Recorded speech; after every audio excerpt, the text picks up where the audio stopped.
safety is at risk. As of right now, we have international terror threats, we have domestic terror threats, and we have state-sponsored terror threats as well.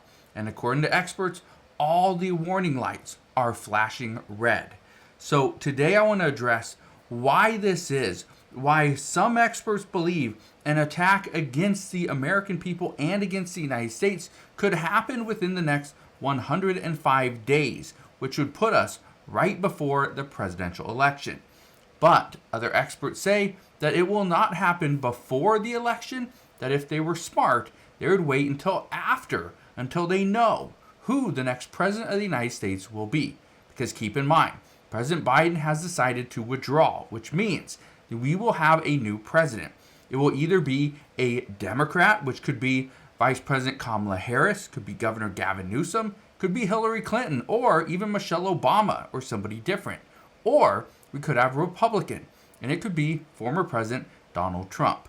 So we're going to address what's going on, why the FBI and Homeland Security are right now deeply, deeply concerned about upcoming events. So we'll break all this down in just a moment, but all I ask is one thing. It takes 2 seconds. Go ahead, hit that like button if you enjoy these daily updates, and now let's begin.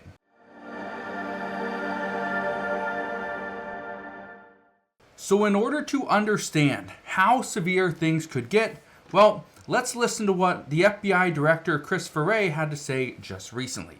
Listen to this. As I look back over my career in law enforcement, I would be hard-pressed to think of a time where so many threats to our public safety and national security were so elevated all at once. It's simple. Right now, we have so many different issues. So many things are facing the United States at this point. We have issues regarding our presidential election. We have some people that are speculating that we are going to have election tampering. We are also getting reports that the best way to really break down the United States and hurt us is to prevent us from voting, to prevent people from voting at the polls. Yeah, that's how serious this is going to be. But look at this.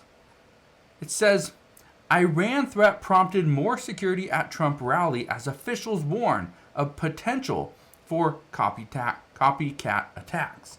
Now, we learned before the attempted assassination on former President Donald Trump, we learned that there were an increased amount of threats. And so what the Trump administration did is they requested more Secret Service. Well, things are starting to unfold now where we are now learning that over at the Trump rally in Pennsylvania, there was not just one potential threat, there was many as 3 people there that were attempting to take his life. That's how serious this is. But again, this is just the beginning. This is just leading up to the presidential election. But keep in mind, people are saying right now that the threat is already here. Now I want to play this for you. Listen to this. These are terrorist organizations that don't typically see eye to eye, but they seem to be united in one thing, which is calling for attacks on us. That's it. These terrorist organizations are looking at the United States as the threat. That it's us. We are the threat to them. And we are looking at them as, well, no, you are the threat to us. Keep in mind, these people are already here. Our borders are pretty much open. Look at this. Look at this article. It's from The Hill.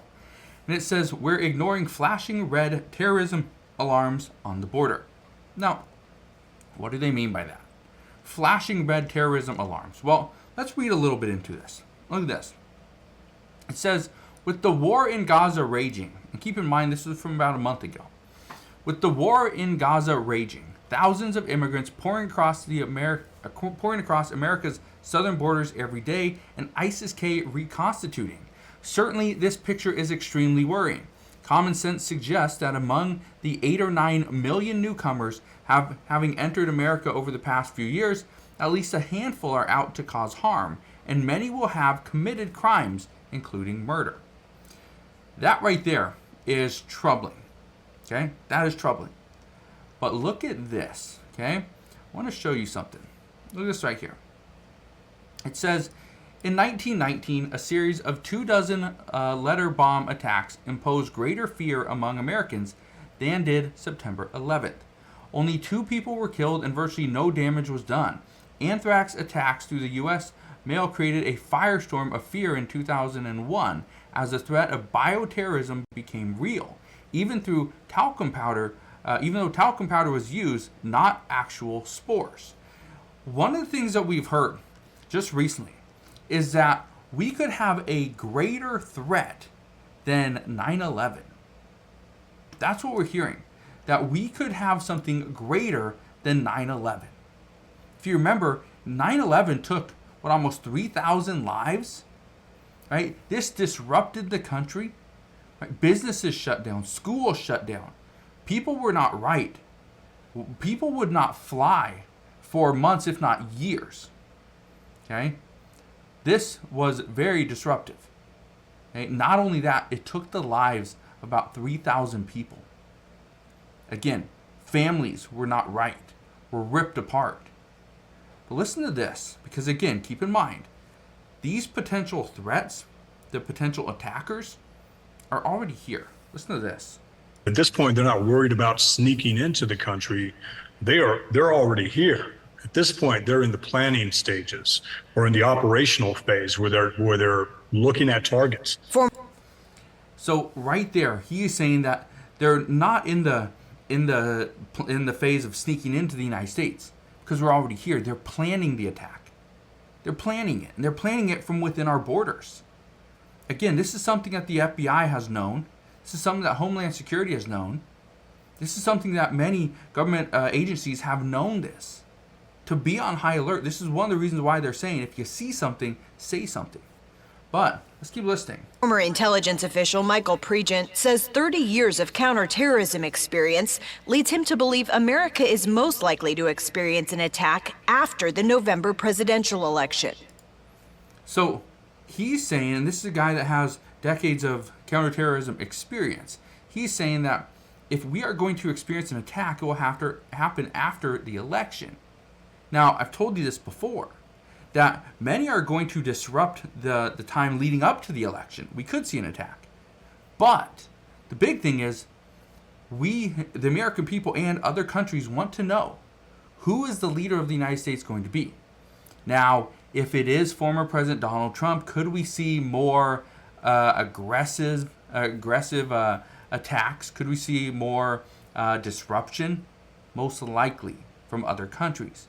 If it is a Democrat, potentially Kamala Harris or somebody else, are we going to see all those disruptions and the tensions increase from other countries? Some are saying that no, that's probably not going to happen. Let's keep listening to this. If I'm a terrorist leader, I don't attack before that. I get everything in place. We see what happens with the election. I'll have people harass polling sites and keep people from voting on election day. Think about that for a second.